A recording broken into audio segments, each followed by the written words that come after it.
For your new festive friends, you'll need 2 cups of sugar, 1 tablespoon cooking oil, half a cup light corn syrup, 1 tablespoon peppermint extract, powdered sugar, a 1/4 tablespoon cream tartar, dye, 1 cup of water, and assorted cooking utensils. Let's get cooking. First, mix all your pre-boil ingredients.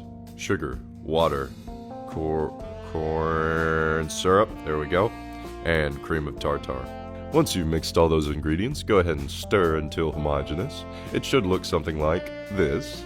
Once it looks something like that, go ahead and put it on a stove. It needs to get to about 260 degrees Fahrenheit, but no higher than 300. For this, I'm using my Sciencey YNC cooking laser, but any thermometer really works. Just don't touch it. While it's boiling, go ahead and liberally oil a pan. We'll use this later whenever the candy's ready. Once the sugar looks something like this, and the bubbles begin to slow, you can take it off the heat, let it sit for a minute, and then pour it onto your oiled pan.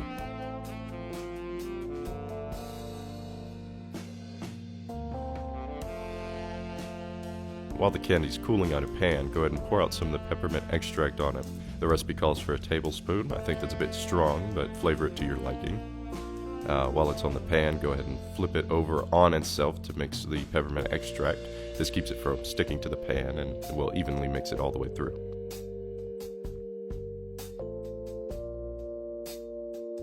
For this next part, I'm going to forget where I put the dye. Now this will give the candy a minute or two to cool down and harden. Oh, found it. It's in my pocket the whole time. Magic. Pour as much of your dye as you want to on the candy. The more of it that you put, the darker it will get. Use the same technique that you did mixing the peppermint extract and go ahead and fold it over on itself. The more you fold it, the lighter it will get.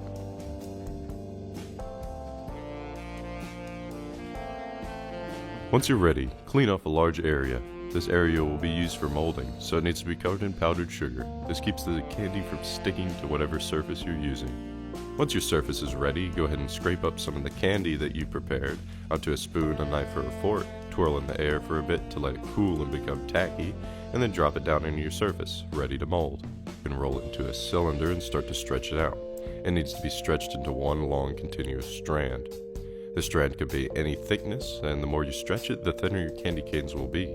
Once you've made a candy strand, you could take a utensil like this butter knife I'm using and cut little notches into the candy. These notches will determine how long the candy canes are.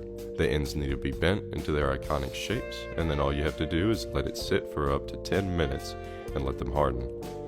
After this, your candy canes are ready to eat or ready to serve.